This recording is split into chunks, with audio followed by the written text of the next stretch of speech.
Assalamualaikum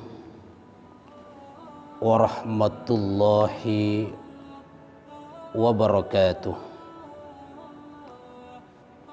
Bismillahirrahmanirrahim. Alhamdulillahi rabbil alamin. Assalatu wassalamu ala asyrafil anbiya'i wal mursalin Sayyidina Muhammad wa ala alihi wa ashabihi wa man tabi'ahu ila yaumiddin. Rabbi shrah li sadri wa yassir li amri wahlul 'uqdatam min lisani yafqahu qawli. Amma ba'du. Kaum muslimin, kaum muslimat yang dirahmati Allah Subhanahu wa taala. Alhamdulillah, kita bersyukur kepada Allah atas nikmat yang telah diberikan kepada kita sekalian. Alhamdulillah, begitu besar nikmat Allah Subhanahu wa taala yang telah diberikan kepada kita, yang kalau dihitung-hitung sangat tidak sebanding dengan amal ibadah kita kepada Allah Subhanahu wa taala. Wa in ta'uddu ni'matallahi la tuhsuha. Jika kau menghitung nikmat-nikmat Allah Subhanahu wa taala, maka kau tidak akan mampu menghitungnya.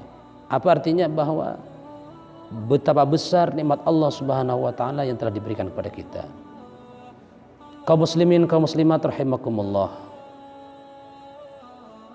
Di konten sebelumnya kita telah membahas panjang lebar tentang beberapa hal yang berkaitan dengan puasa, niat puasa, dan juga udzur-udzur puasa, dan juga perkara-perkara yang merusak ibadah puasa. Kita tahu bahwa perkara-perkara yang bisa membatalkan ibadah puasa adalah disampaikan kemarin, makan, dan juga hal-hal yang searti dengan makan seperti ngerokok dan semacamnya, dan juga perkara-perkara yang masuk kategori makan atau searti dengan makan, tapi perbuatan itu dilarang oleh Allah Subhanahu wa taala, seperti narkoba, ganja, heroin, dan semacamnya. Itulah termasuk perkara-perkara yang ketika dikonsumsi, baik dengan cara dimakan atau dihisap kayak rokok, ataupun disedot dan semacamnya, itu adalah ifatirus shaim, bisa membatalkan puasa. Karena jelas, karena itu memasukkan benda atau barang kepada rongga atau hidung kita yang tembus kepada maidah, pencernaan kita. Itu jelas membatalkan puasa. Kaum muslimin, kaum muslimat yang dirahmati Allah Subhanahu wa taala, sekarang ada beberapa hal perkara secara zahir dia memang tidak masuk kepada indera kita, tidak masuk kepada pencernaan kita, tapi perkara itu adalah merusak kesempurnaan puasa. Sehingga kalau puasa itu cuma dikaji secara fikih, yang dilihat adalah cuma sah atau tidaknya. Jadi ketika seorang tidak makan, tidak minum, tidak jima, maka secara fikih, secara normatif sah puasanya, selesai. Tapi apakah ada pertanyaan besar di situ? Apakah puasanya diterima atau tidak oleh Allah Subhanahu wa taala? Belum tentu. Itu kita perlu kajian lebih mendalam. Sehingga puasa itu kan bertingkat-tingkat. Ada puasa awam, puasa yang dilakukan oleh kebanyakan orang, yang mana mereka cuma sekedar tidak makan, tidak minum, tidak jima, tapi masih melakukan perkara-perkara yang merusak ibadah puasa, seperti maksiat, seperti membicarakan aib orang lain, membicarakan kesalahan orang lain. Itu memang secara fikih tidak merusak kesahan ibadah puasa, tapi dia bisa menjadi kendala puasa diterima oleh Allah Subhanahu wa taala. Sehingga ada ulama mengatakan halil ma'asi. Apakah maksiat yang dilakukan oleh kita tufattirus shaim, membatalkan pada puasa? Jadi kalau kita kaji asyamu ibadah, bahwa puasa adalah ibadah. Tu'malu ala tazkiyati nafsi wahid dhamir. Bahwa puasa itu adalah ibadah. Jadi ibadah merupakan rangkaian kegiatan kepada Allah Subhanahu wa taala. Jadi puasa itu ibadah. yang tu'malu yang dikerjakan ala tazkiyatin nafsi untuk pembersihan jiwa, pembersihan diri kita, hati kita, ruh kita. Jadi puasa itu adalah ibadah sama dengan ibadah yang lainnya. Tujuanlah tu'malu ala tazkiyatin nafsi, dikerjakan untuk membersihkan hati kita. Wa ihya'id dhamir, dan juga puasa ibadah itu dilakukan untuk wa ihya'id dhamir, untuk menghidupkan hati. Jadi hati kita yang mati, hati kita yang gersang, hati kita yang lagi karat, maka dengan beribadah puasa, insya Allah hati kita akan menjadi hidup. Hati kita akan konik kepada Allah Subhanahu wa Ta'ala. Kemudian oleh karena itu wa taqwiyatul iman, dan juga puasa itu adalah untuk menguatkan iman. Jadi saya ulang lagi bahwa puasa itu dikerjakan adalah untuk litazkiyatin nafsi, untuk membersihkan jiwa kita, kemudian untuk menghidupkan hati kita, kemudian wa taqwiyatul iman, dan untuk menguatkan iman. Dengan berpuasa maka iman kita akan semakin naik, iman kita akan semakin hidup di hadapan Allah Subhanahu wa Ta'ala. Jadi dhamair kita, hati-hati kita semuanya akan semakin hidup ketika beribadah kepada Allah, ada connect kepada Allah Subhanahu wa Ta'ala. Wa i'dadis shaim liyakuna minal muttaqin, dan ibadah puasa itu sama dengan yang lainnya, mempersiapkan, mencetak orang-orang yang berpuasa liyakuna minal muttaqin, agar supaya jadi orang bertakwa kepada Allah Subhanahu wa Ta'ala. Jadi puasa itu fungsinya banyak, membersihkan jiwa kita, membersihkan hati kita, membersihkan ruh kita. Kemudian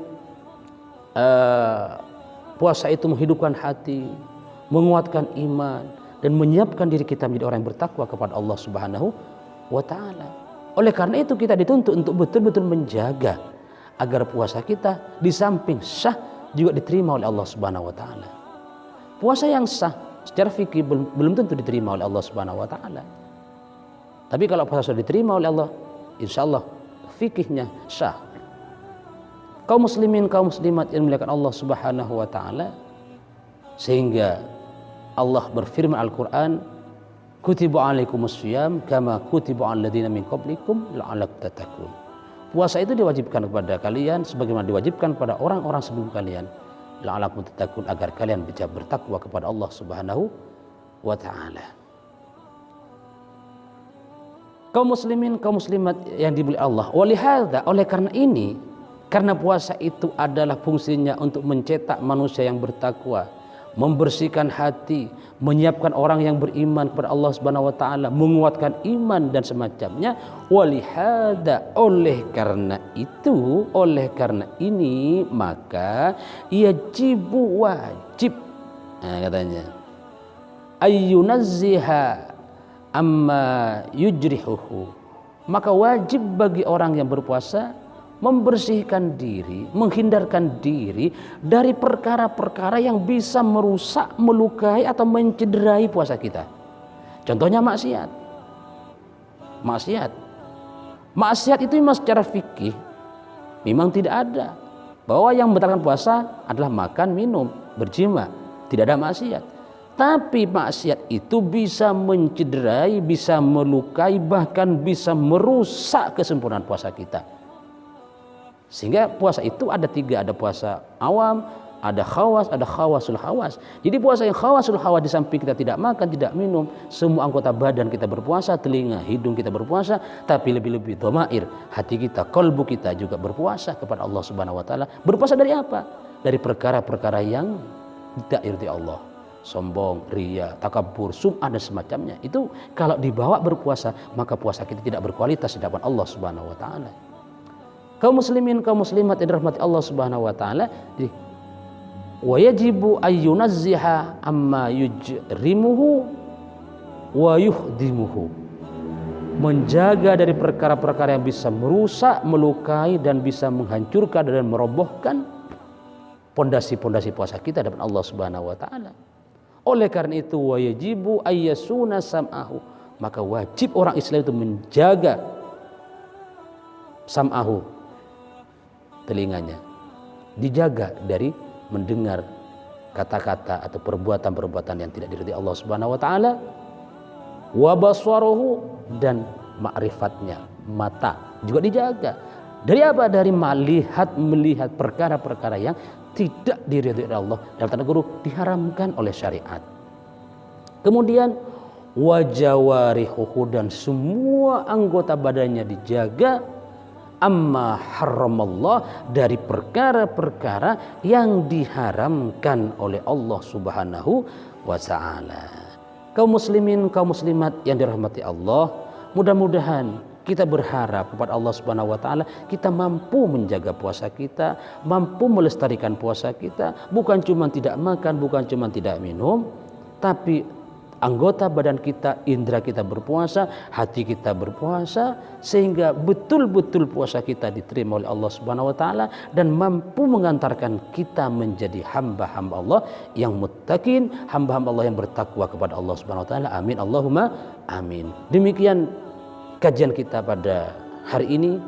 Insya Allah kita bersambung besok di konten-konten berikutnya dengan tema-tema dan judul-judul yang berbeda dan menarik insya Allah.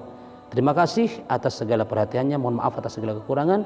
Wallahul muwaffiq lakum lit thoriq. Wassalamualaikum warahmatullahi wabarakatuh.